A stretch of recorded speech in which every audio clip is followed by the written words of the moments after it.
The state we're in the moment, the state we're in any moment, powerfully impacts the meaning we associate to something.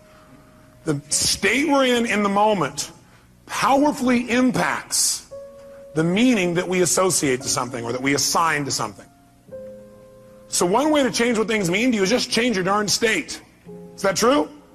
I mean, if you're feeling great, do things just kind of bounce off you that normally if you're feeling upset? Would you change the way you look at them probably, change the way you feel about it? You bet.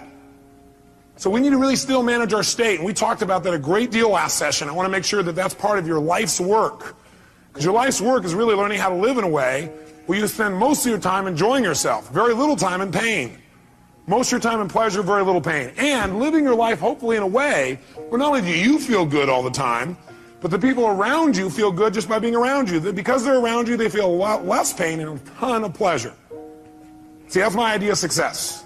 Success is when you've learned to live your life in a way where you experience tons of pleasure every day and almost no pain. And simultaneously, where the way you live also causes the people around you to experience very little pain and tons of pleasure. Then you know you're really successful. Because if you feel good and nobody else does, you're a failure. Now, that doesn't mean you go around and try and make everybody feel good. Some people have an investment in feeling bad because they think feeling bad equals feeling good. Are there people that believe that, yes or no? Yeah, because they think if I feel bad, then people will notice me, or they'll love me more, or they'll help me more, or I'll get more attention, which means feeling good. People have weird crap they work inside their head about how to get to feeling good. Some people think I'm going to feel good when I make $1 billion. Some people are like, when I have this, this, and this, when I get married, have these many children, this and this, then I'll feel good. Some people have, well, I'll feel good if I feel bad, because then people notice me and make me feel good. Or you could just like choose to feel good. Which one do you think might be a more intelligent approach? Because who's in control there? You are. You don't have to worry about the environment. By the way, when you're feeling good, it tends to make you want to feel even better. It makes you share good feelings with other people, which makes them feel good, which makes them reciprocate usually. Not always, but usually. Kind of nice. So the bottom line is we got to manage our state still. And as a reminder, as far as that's concerned, changing state means change the meaning. And the way you can do it is either by changing your what? Anybody remember from last session? Change your what?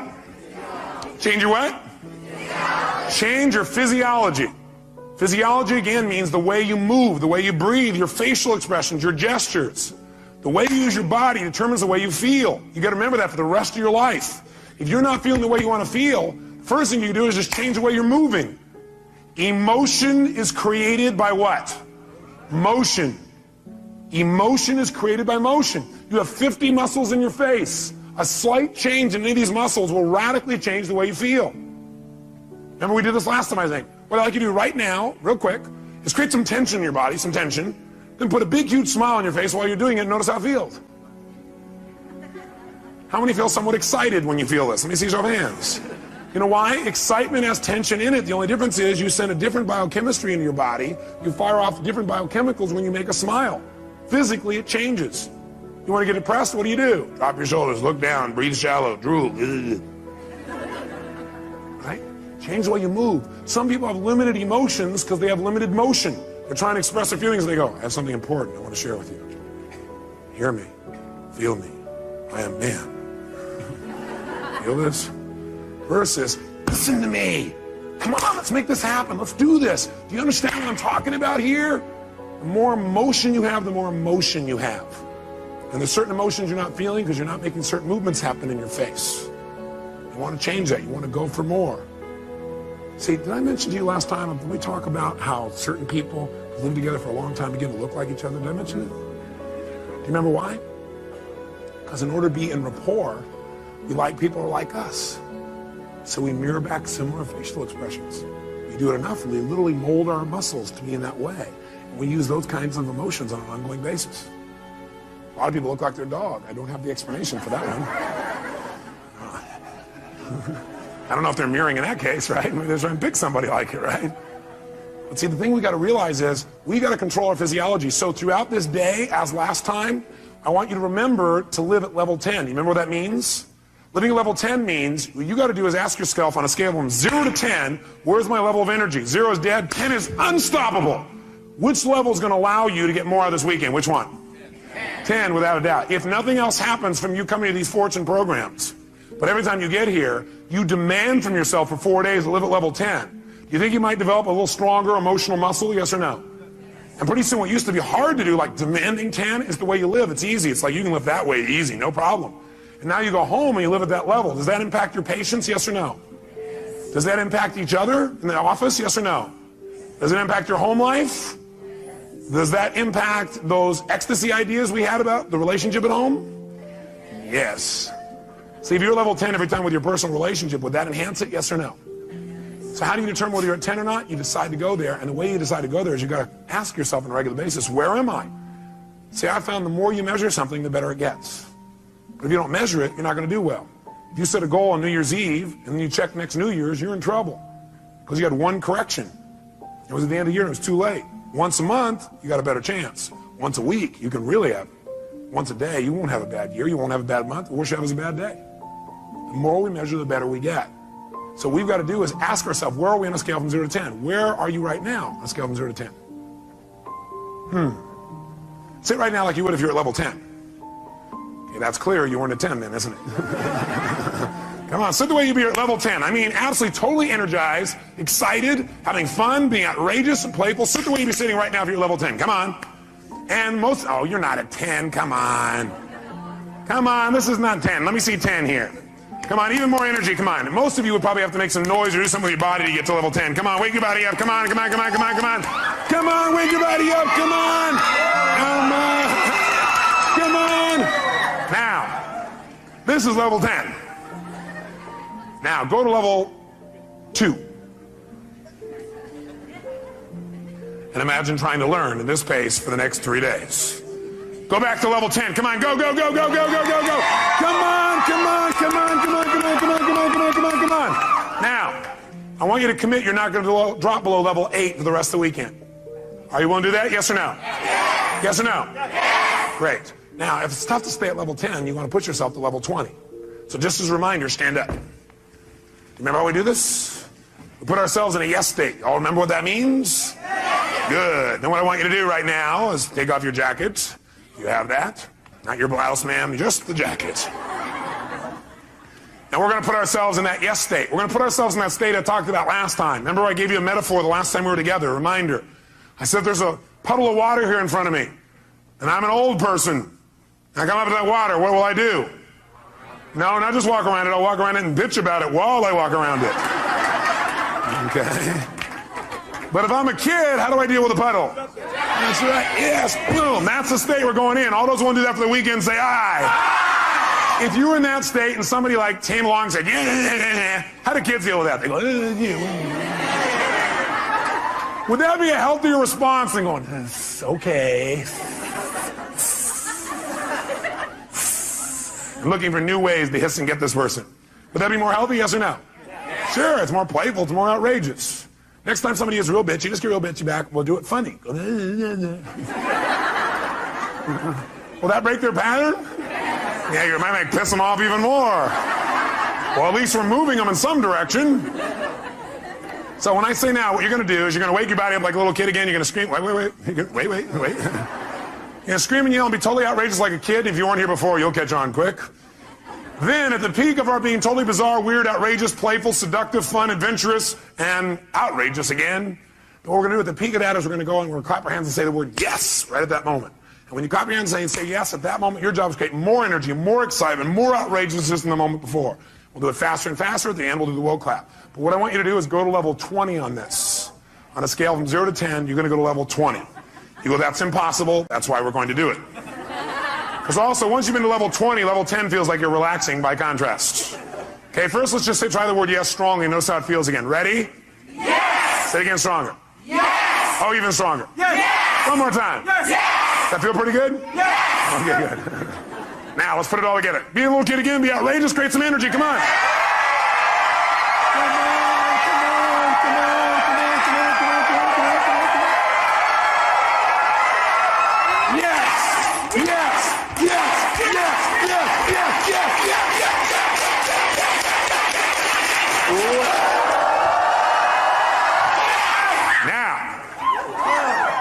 How many of you are now at level 3? Now some of you here for the first time going, what have I gotten myself into? It's a cult! It's the yes cult.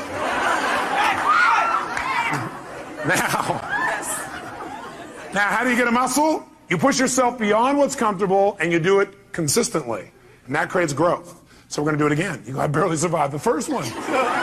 Let's try it again. Ready? Wake your body up. Be outrageous. Come on.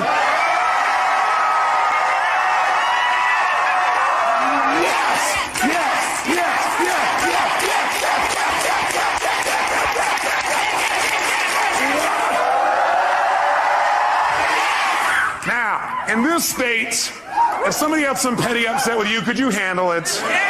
Great. Then get a bouncing hug from the person next to you and grab a seat.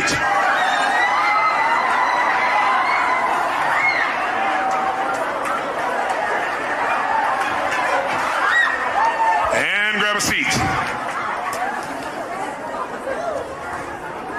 All right. We said there were two ways, though, that we could change our state. One was to change our what now? Nice and loud. Or the other is to change our focus. Change the way we're representing things to ourselves. Like picturing things in our head is one way we focus. Somebody doesn't show up on time, we picture in our head, I'll see why, because they're out there messing around, because they don't care about me, because this and this and this. Another way we focus is by what we say to ourselves. We represent, oh, well, they're not doing it probably because they don't really love me. And we talk to ourselves in certain ways. We get all these negative feelings.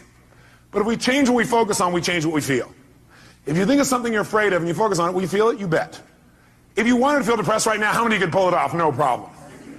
How would you do it? You remember, don't you? A little reminder here. Just put yourself in a lousy physiology. Or, easily, another way you could do it, of course, mess up your biochemistry, eat in a way that drops your blood sugar through the floor. Or how else could you pull it off? All you have to do is think of something that once happened that made you feel bad. Something in the past, and remember it again. That seems very intelligent, doesn't it? And feel bad about it once again. How many of you would go to a movie that was terrible over and over and over and over again? How many would think that would be real intelligent? Let me see your hands. But if one of your friends said, yeah, I'm going to this movie, I hate it, sucks, I'm going back there again. You go, how many times have you been to this movie? About 4,000. What would you probably ask them? Why would you go back there? Well, because I have to. Would you believe them? I don't believe you either when you tell me that. But I always believed in you because I know you know better. You don't need to go to those movies anymore. They're a bunch of myths anyway, made by poor directors. Lousy writers, lousy producers. You're a better producer, director, and writer now. You're probably even a better actor or actress. So why not create it the way you want it instead of seeing the same old movies over and over again? Most producers I know don't sit and watch their worst movies over and over and over again and feel bad about them again.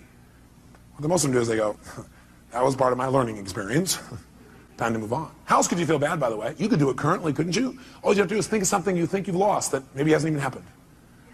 Right? Or think of something that you want but you're not getting right now and feel bad about it. Or you could think of something that hasn't even happened yet and feel bad about it in advance. Couldn't you do that? Like, oh my God, and focus on what if this happens? Oh God, feels terrible, oh gosh. Remember, a coward dies 1,000 deaths. A courageous man or woman only once. Because the coward runs it through their head about 8 million times and feels like they're dying 8 billion times. If you have any faith, any courage, then if it really ever does happen, you'll just deal with it once. You feel the pain only one time instead of stacked over and over and over and over again. If you want to feel good, could you do that? Sure. Would a producer go back to some of their best movies and see them again, do you think? Yes or no? Would they even share some of those movies with their friends? You know what some people do? Some people actually take the worst movies of the past and go share them with their friends, their worst movies. Tell them all about all the gory details of it. And the friend goes, yeah, that's really great. Yeah. But see, a real great producer director shows them their current films, shows them some examples of films that are about to come called previews. Previews are rather exciting usually.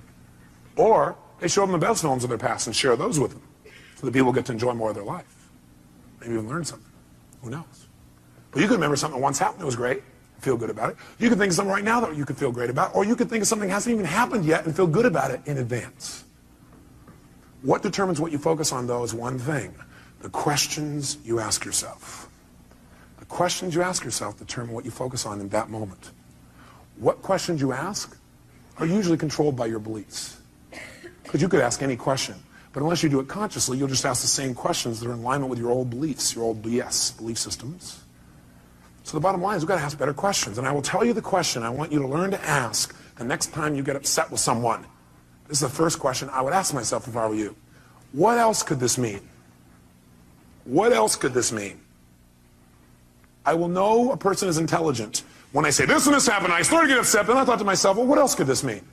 You know, maybe it doesn't mean what I think it means. Maybe they weren't really being harsh. Maybe what it means is they're stressed. Maybe what I'm hearing from this person about what they said about me is not true. Maybe what it really is a distortion. Not that they mean to distort, but it's a distortion.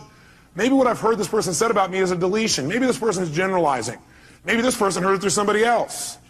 Maybe that person misinterpreted what I said. Maybe this whole thing isn't accurate. Maybe it's accurate, but they're stressed. Maybe I'm just stressed right now. Maybe what this really means is I'm stressed and I need to get more resourceful and be more loving. And I can handle this. Maybe what this means is it's a chance for me to go to the next level. What else could this mean? You're only upset when you've decided on a meaning that creates an upset. So if you're feeling upset, what else could this mean? Because again, how many of you have ever thought something meant something and been upset about it later on and found you were wrong? How many have done this? So wouldn't it be smart as a first step to always ask, what else could this mean? And search for other possibilities. See, with my friends, I always do this. If I care about somebody, I always do this. And what I've learned to do is even with people I didn't so much care about or didn't even know. What else could this mean? See, that makes your whole life open up and expand. See, once you think you know what everything means, you're in deep trouble. Because when you're a kid, you know what happened? You used to have this big giant doorway. But then you became an adult, and you noticed the door. And you started to say, I know how this door works. And you close it a little bit. You said, I know how the world is, and you closed it more. I know the world is, and pretty soon, now you know how the world is. You absolutely know how the world was. See, when you're a kid, you didn't know how the world was. It was just amazing how big the world was. It was amazing how much wonder there was in the world. How much you could learn, how much you could grow, how stimulated you were. You were stimulated by all kinds of things because you didn't know for sure what everything was. You're always curious about what things were. But as an adult, you now know what everything is. And if it doesn't fit in there, it's wrong. We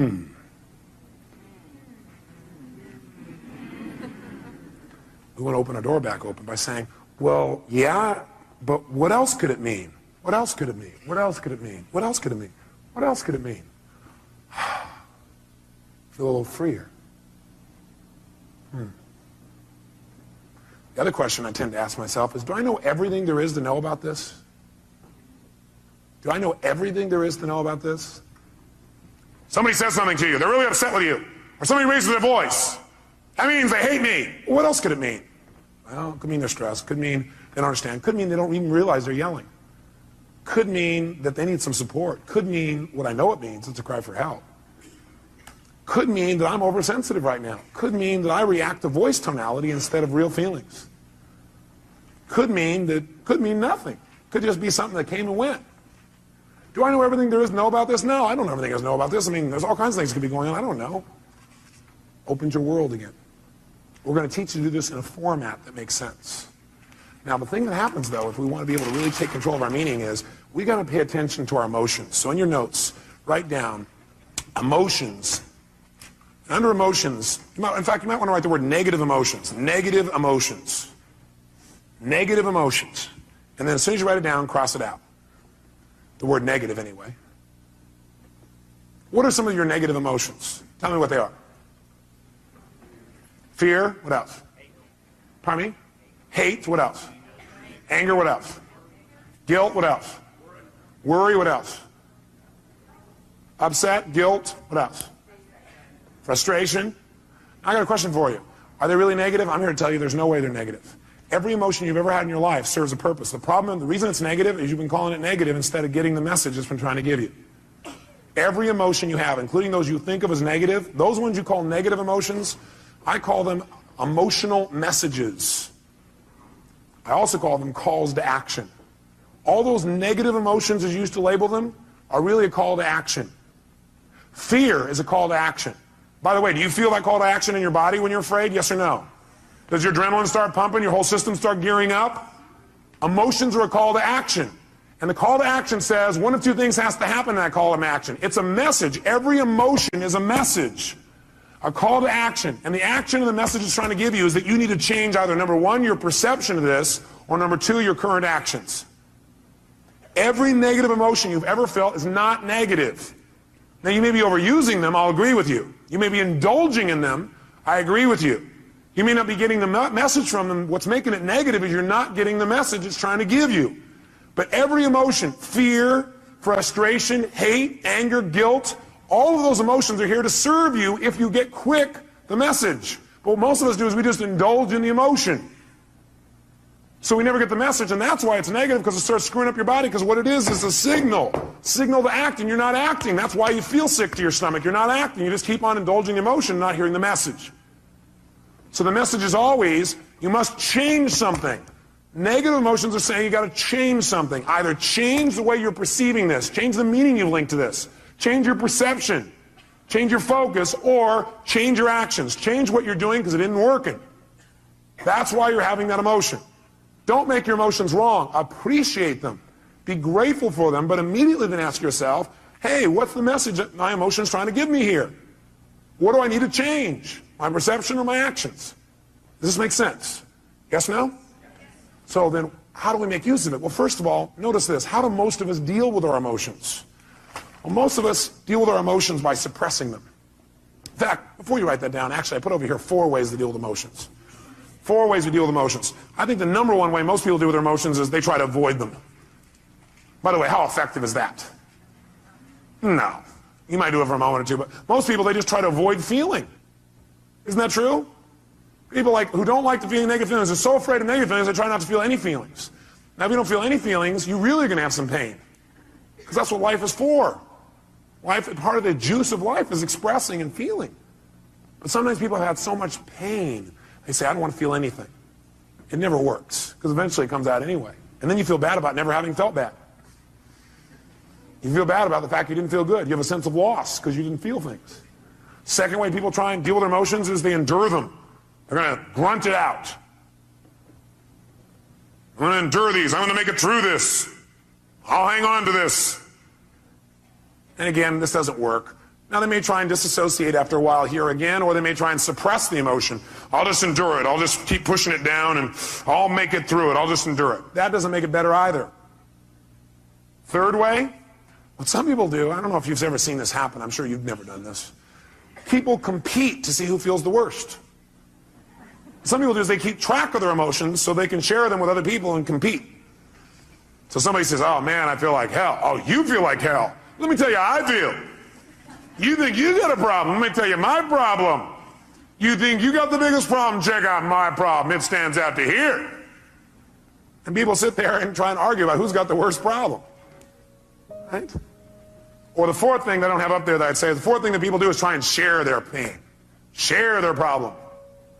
They think, oh, I can get rid of my emotion by sharing it with others. So they try and get other people to feel bad too. That way we'll be friends. We can share in the pain together. We must love each other.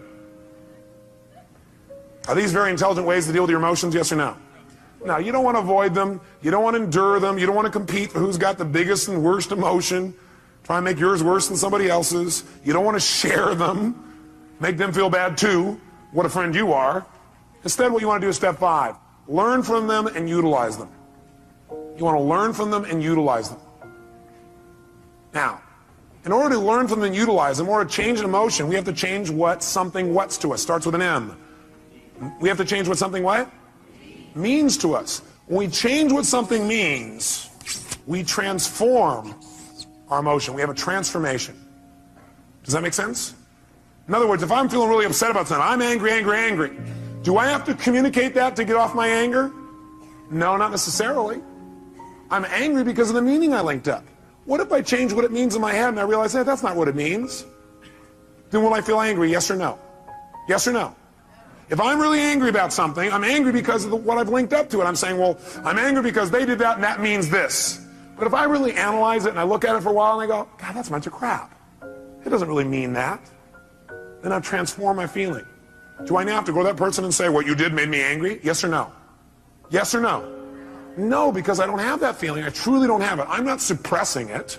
I've transformed it. Suppression, however, is when you keep the same meaning. That you keep the same meaning. You're upset about something and you keep the same meaning. You don't change the meaning. All you try and do is stuff the emotion. You try to pretend it's not there. That's suppression. So if you keep the same negative emotion, you don't change how you feel about it. You just try and pretend it's not there. That's suppression, and that's when you get in trouble. So our goal is not just to take things and not suppress them and just express whatever we feel, because if you just go express whatever you feel and you don't think it out, are you going to always communicate well, yes or no? No, in fact, you may say things later on you'll regret in the heat of the moment because you were in state. So what you first want to do is see if you can transform it, honestly and sincerely, and if you can't, then your goal is to get someone to help you to transform it. Go to the source and get the source to help you to transform this. Say, you know what, I felt this way about this. I made up this bizarre meaning. I know it's not true because I know who you really are. But this is like a crap I did in my head. Can you help me? I need to change this. Can you give me some more information or some feedback or help me to clarify this thing? Because I kind of screwed this up in my brain because I know that's not what you meant. But that's what I did inside my head. Can you help me out? Is that different than, you know something? The other day when you did this, I felt this, which, by the way, implies what they did made you feel something. Is that true, yes or no? Does anybody do anything and make you feel something? Yes or no? Yes or no? Absolutely not. Absolutely not. Now, you have a right to feel the way you feel, but that isn't true that it's actually what made you feel that way. You chose to make yourself feel that way. You communicated that to yourself. So instead of saying, when you did this, that made me feel this, that's implying that somebody made you do something, and that takes responsibility away from the one person who can change your life, meaning you. So I request in the future this. Nothing wrong with any of that. What we want to do is enhance it. The way we want to enhance it is come from the place of, I'm communicating because I want to transform something and I'm responsible, not them. You know, I need your help. I need your help. The other day when this thing happened, I used that to interpret that to mean this. And I know it's not true because I know who you are. I need some clarity. Can you help me out? I got to clean this up. And me. Who's responsible? By the way, will they want to help you? Yes or no? And by the way, what you're really doing here is making clear what you're really doing, which is you're doing a cry for help, maybe not crying, you're making a request for help instead of crying. Make sense? And people hear this is a request for help. Do we want to help other people, yes or no? Especially us, we're all in the helping business. That's why we do what we do. That's the bottom line. So we're going to develop a format like this where we don't suppress, but we don't just express. Because you know what happens? If you just go out there and whatever you feel you express, what you really do is you vent. And then you make it right. Or you demand. See, venting and demanding does not make communication better in the long term. How many would agree with me on this? Okay. We want to go to a different level. We want to transform our communication. We want to transform what things mean to us. Now, here's what I want to be able to have you do. I want you to be able to take the emotions that you're experiencing and be able to deal with them quickly. So I want to give you 6 steps to changing or dealing with, not dealing with, but I guess utilizing is the right word. 6 steps to utilizing any emotions you feel that you used to call negative, which now I call emotional messages, or calls to what? Calls to action. Whenever you're feeling a negative emotion, which we're now going to call emotional messages, it's a call to action, and it's saying you need to change something. What do you need to change? One of 2 things. Repeat back. What are they? Change either number 1, your what? No, well, you could change your physiology, but if you are getting feedback right now, you're getting a negative emotion, that negative emotion is a message. It's saying you got to change either your perception or your actions. And your actions could be the way you're using your body or your focus or whatever. Change your perception or your actions. Now here's what happens when you get a negative emotion or now an emotional message. Number 1, you want to identify what the emotion is. So you're starting to feel negative things. You want to identify what is the emotion. Now when you identify the emotion, what the emotion is, like you're really upset. Ask yourself, well, what am I really feeling? Underneath this, you might write down the question, what am I really feeling? What am I really feeling?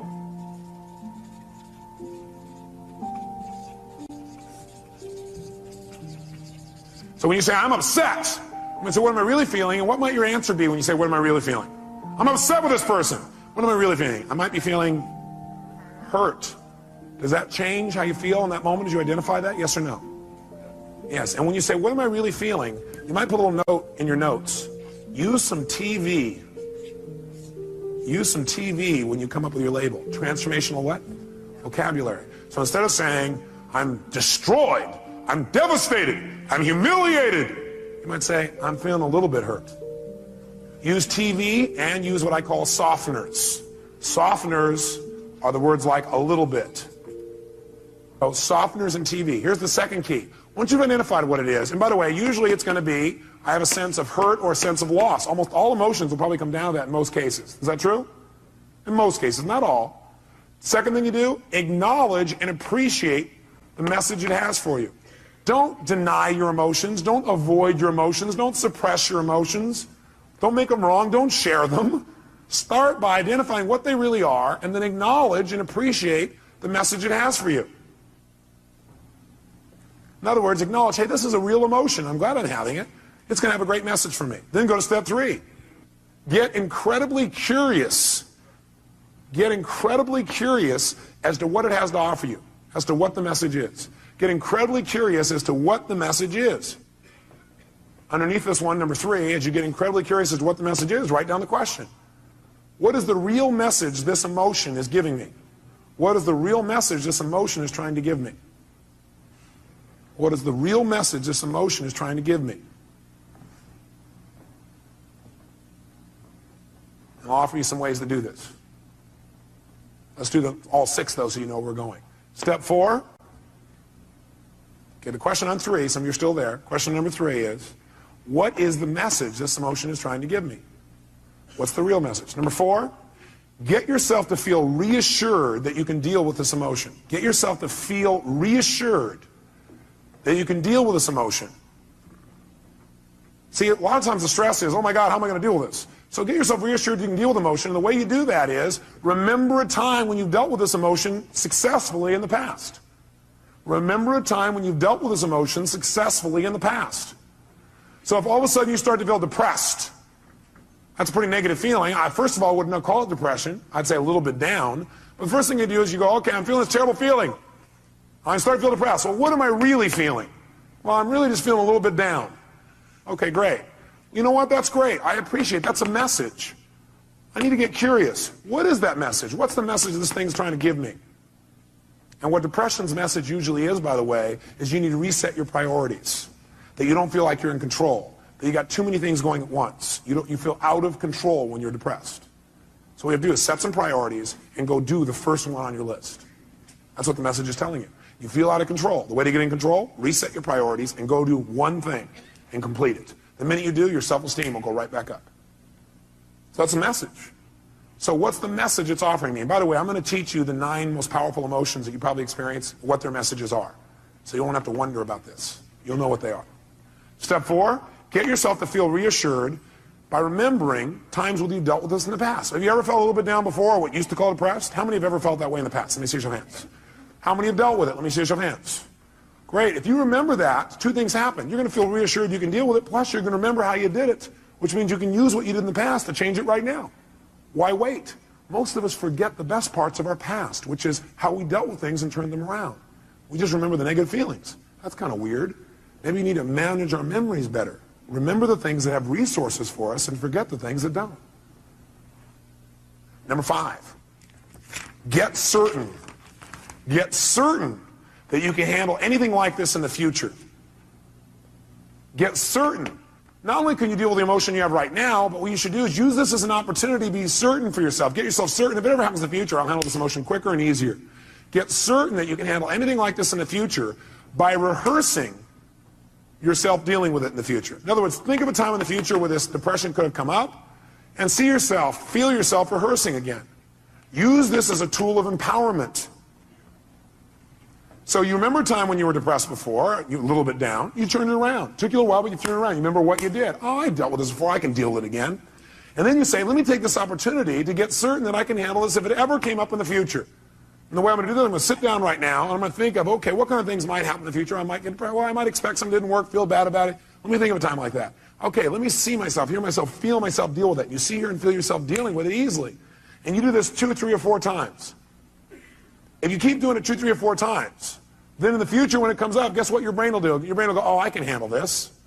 I'm already prepared. How many are following the logic of this? Let me see your hands. Okay? So get certain you can deal with it in the future by rehearsing. And by the way, remember this. You might want to put this in your notes. Your brain cannot tell the difference between something you vividly imagine and something you actually experience. Your brain cannot tell the difference between something you vividly imagine, where you see it, you hear it, you feel it, you taste it, you touch it, you smell it in your mind, and something that actually occurs. If you doubt this, have you ever had a dream where it was so real, you had every physical response to it? How many have had a dream like that? Okay, you can have a dream anytime you want, even while you're awake. All you have to do is rehearse something in your mind enough times, vividly enough, and it's real. If you over and over again rehearse yourself dealing with emotion easily, then it's real. Next time it comes up, you've already got the programming. You already have the resources to turn it around in a heartbeat. Then this emotional message, it's dealt with for the future, not just for today. And the sixth step, take action and change your life. Whatever the message is, take the action that you need to take and change your life. Do something. Doing something always will change how you feel. You feel bad because you're not doing anything. And by the way, you'll continue to feel bad until you do something to change. So you do anything, it'll improve you and move you in the direction you want to go. So let's take another example. What's another negative emotion you feel? Let's hear an example of one you felt recently. Somebody raise your hand. Rejection. So what's the first step when you think you're feeling rejection? What's step number one? Come on, guys, what is it? Identify it. Specifically, identify what the emotion really is. Let's call it that. Identify what the emotion really is. Identify what the emotion really is. So you ask yourself, what am I really feeling? So a person said rejection. What were you really feeling? Shh, no, let him answer. That's your answer. His answer was disappointment. Is that different than rejection, yes or no? Yes or no? Yes, and by the way, when he realizes he's just disappointed, it's not as intense as rejection, is it? What happened with one question? His pain just dropped. Still painful probably, but not anywhere near as intense. Am I false or true on that? Okay, great. Now, so he's disappointed. Great, so now he knows when he realizes he's disappointed, he might even add some TV or a softener here. And the softener might be, he might say, I was a what? A little bit disappointed. Well, I'm a little bit disappointed. Okay, that makes it even less. Now what does he do? Number two, does he make himself wrong for feeling that way? Yes or no? Yes or no? What does he do? He needs to acknowledge and what else? Appreciate the fact that he's getting a very valuable message. And it's a message he needs to change something. He needs to either change his perception about it so he's no longer disappointed, or he needs to change his actions so he doesn't be disappointed now or in the future. Step three, what does he need to do? Get incredibly what? Like a little kid? What? Curious. When we're curious, do we learn things more? Do we learn better when we're curious? You bet. So he needs to get incredibly curious about what this message has to offer him. If you were really curious, what do you think that message really had to offer you?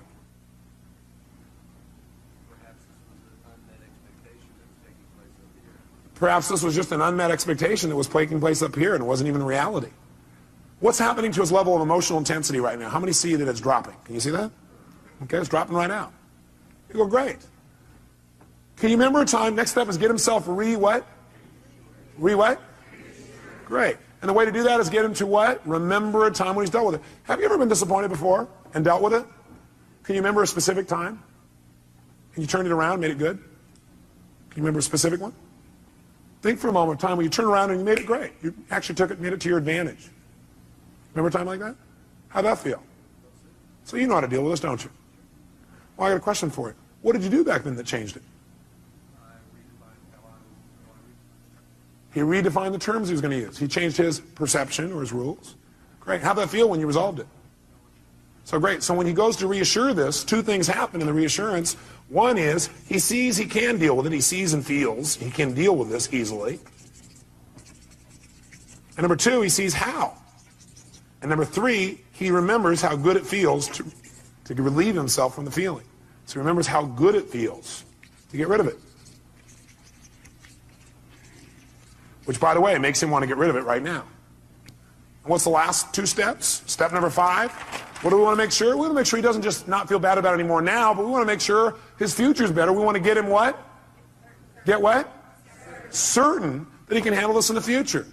So he probably feels pretty certain right now, but you know what I'd like you to do? I'd like you to think some other area in your life where possibly in life you could have gotten disappointed in the future. Some kind of thing that might come up. Can you think of something that could come up and do that? Look, he already knows.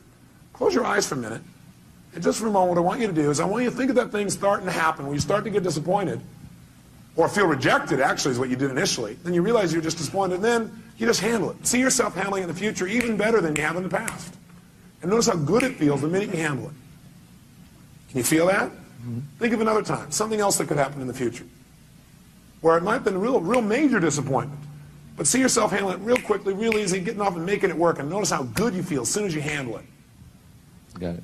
Okay, do it one more time. Do 3. Do a third one. Some other area of your life where you're really disappointed.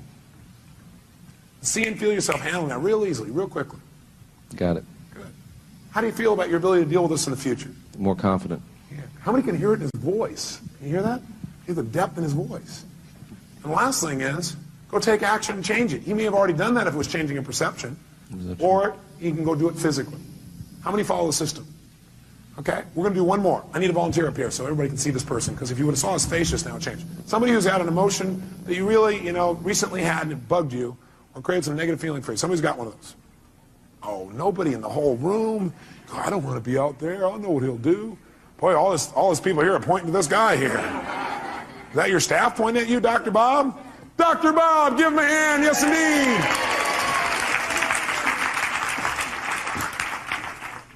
Great. Here you go, sir. He's going to reward you guys for this later. He probably will, actually. That's right. Dr. Bob, what's a negative feeling that you've had recently that you'd like to change? You really are committed to changing, but it's been bugging you. Disappointment and rejection. Disappointment and rejection. Well, it seems a lot of that's going around. Must be catchy. It's the rejection virus. People are spreading it. Okay, well, which one would you like to deal with? Or are they tied together? Well, actually, it's probably... What question did he just ask? For him to say, actually, it's, he's already done step one. What's the question he just asked? For him to already say, actually, it's, what did he ask? He first of all started to identify what the feeling really was, didn't he? And the question he asked is, what am I really what? Feeling. What are you really feeling? Anger. Anger. What's that really? Well, what that really is I was angry because I felt rejected. Okay. And I was really disappointed about what happened, the circumstance. So what's he done? He's managed to stack his negative emotions one on top of another. Okay. And by the way, this is unique to Dr. Bob. Nobody else you know does this, do they? But what are you really feeling? All that stuff, what's behind all that stuff? You just really feel what? Rejected. Rejected. Disappointed. I mean, it was discounted by... Does he look like a computer that keeps running the same program over and over again? He's a reject, disappointed. He's running right back through the thing. Do you feel hurt? Yes, yeah. Do you feel rejected or do you feel hurt? I feel hurt. Do you feel disappointed or do you feel hurt?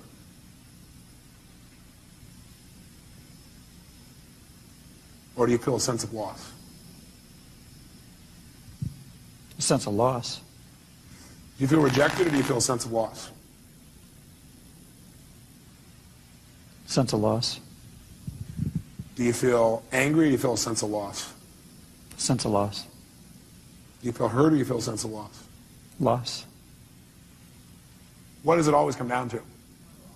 Loss. Now, we can call it whatever we want. Okay? So he's identified it.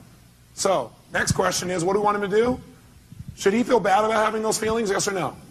No, you know what? These are valuable messages that are coming to you. They really, truly are. But what you should feel bad about is indulging in them and not using them. Not learning. You want to feel bad if you don't learn anything. Then feel bad. And then get tired of feeling bad and just decide to learn something. Because you can learn something as soon as you ask, what can I learn from this, right?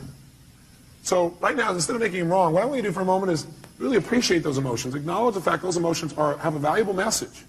And then immediately get what? Like a kid, get what? Curious. Get curious for a second as to what those messages really are. What can you really learn from that? What is that message really offering you? In other words, let's go back up to the first one you said, rejection. By being rejected or disappointed, what is that motion of rejection trying to tell you?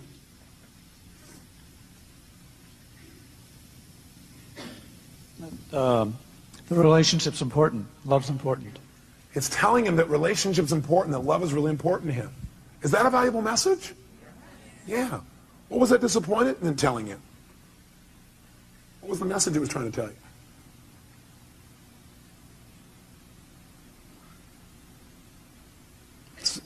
Now, a person may say, I don't know.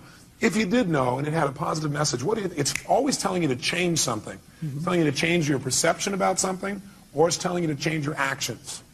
So what is that emotion of disappointment telling you? To change what? What do you need to change? How I love. How he loves. Very interesting. In what way do you need to change how you love? How it's communicated or shown. How it's communicated and shown. How do you need to communicate and show your love more effectively? I'm curious. Is that better than feeling rejected, disappointed, and lost? Yes or no? Yes. Is this a powerful transformation in this man? Yes or no? Yes. Okay, good. So stay curious, because that's it. Instead of going, oh, I don't know the answer. We don't know the answer, and you're a little kid. What do? You get even more what?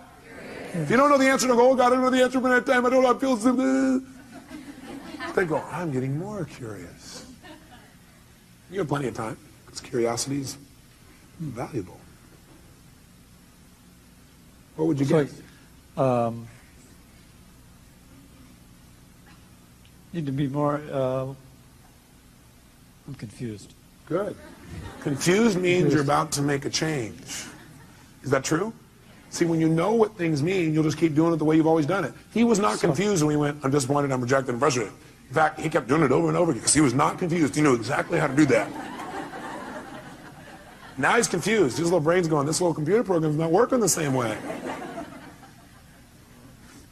So, So the question always help him out with is, what do you need to change in order to no longer feel this? You need to change your perception or your actions or both.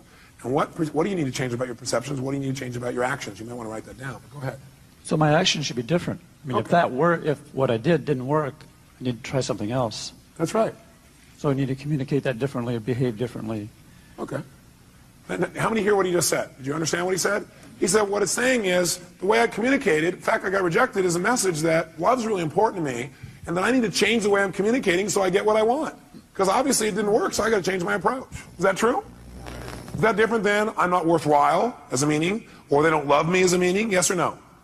Huge difference in how he feels. Have you ever felt rejected or disappointed in the past and dealt with it really powerfully or really effectively? Yes. You remember a specific time? Yes. Okay, go back to that time. And remember how you dealt with it and how you turned it around and made it something positive. Okay. How'd that feel, first of all? Great. A sense of accomplishment. Yeah, that's right. And how did you do it? I took action. What did you do to take action? How did you do that? What did you do? I started doing things differently. Oh, great. Expressing myself differently. Did it work? Yeah. Mm-hmm. Wow. By the way, what is this doing now? It's teaching his brain, if you do this, you're going to get pleasure. What you used to do gave you what? Pain. The brain is always trying to avoid what? And move towards what? He's teaching his brain right now. He's rewiring his brain a little bit here. Now, by the way, I keep using these computer metaphors, and I see some of you get pained when I do that. And I think it's because you think, oh, do you think I'm just a computer? No, I see you as a spiritual being who also has a filtering system. And that filtering system sometimes you allow to take control and keep you from doing what you do naturally, which is just love and appreciate other people, including yourself. Okay? So we got to deal with both sides. How it is, how we operate unconsciously, as well as who we are.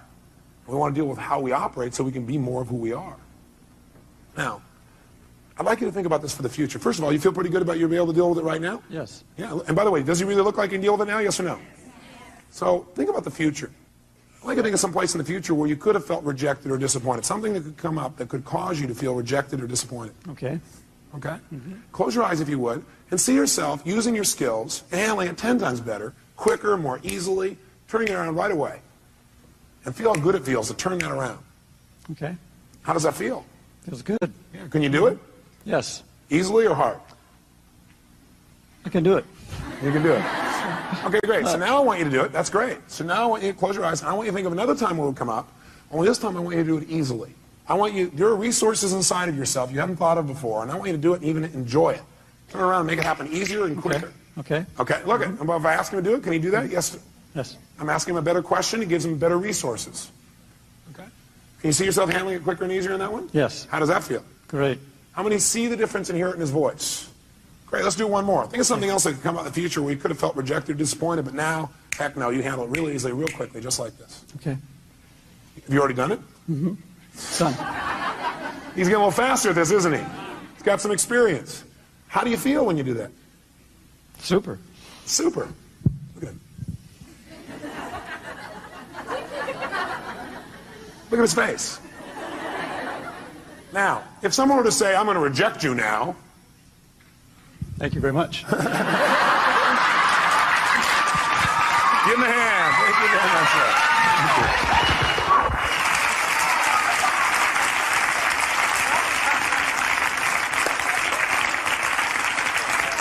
So I want you to try this. Let me help you another step.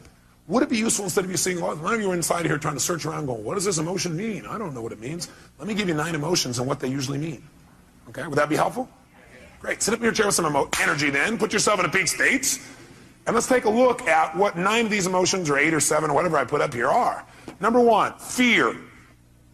So if you're feeling fear, what does that mean usually? What's the message? The message always is that you need to change something. Is that true? Yes or no? So every negative emotion means I've got to what? I've got to what? Change something. Either my perception or what I'm doing.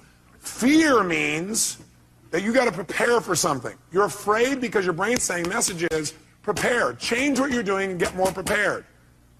Prepare for something that's going to happen so you're better prepared for it physically. Now sometimes we just indulge in the emotion and we stay in the fear and we really are prepared. For example, let's say you're going to get up to speak in front of a group and you're prepared, but you still have fear. It's because you got the message, you did the work, but you didn't shut the emotion off and say, you know, I am prepared. No reason to be afraid anymore. I'm ready. I'm ready. You never told your brain, it's okay. You don't have to give me the message anymore. I've done my work. Okay? So it's saying you need to prepare for something. Maybe it's a physical challenge. Maybe it's preparing for some loss that may be coming up. Something's about to come up and you need to be prepared for it. Okay? Just get prepared. But once you get prepared, get off it. Let your brain know, okay, I am prepared. Move on. Focus on what you want now. What's hurt? Hurt usually is telling you an expectation you had has not been met. Just telling you, hey, you have this expectation, it's not met. So what should you do when you have an expectation that's not met? You should focus on what you do want now. Write down your notes. Focus on what you do want now. Don't keep focusing on why you're disappointed or how somebody disappointed you or how you feel so hurt by them. Okay? An expectation wasn't met and you need to change your approach. Focus on it. Or it means you need to change your communication. Hurt means you expected someone to treat you a certain way and they didn't treat you that way. So you need to change your communication. You need to come to them and say, you know, I need your help. You know, when you communicate that way, in the past I've interpreted that to mean you didn't care. I know you care because I know how much you love me and I love you. But you know, could you help me out in this way? What does it really mean to you when you do that? And then listen. Say, you know, in the future, I'd really appreciate it if you do it this way instead. Would that work for you? Would you be willing to do that? Okay, great. Fantastic. It's a message that says you got to communicate your needs better if you're feeling hurt.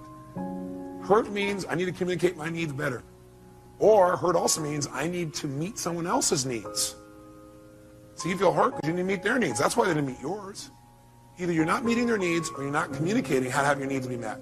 Or you have an expectation, you need to move on. This is not going to work out, so focus on what will. Third, anger. Anger is a message that says you have a major rule that's been violated.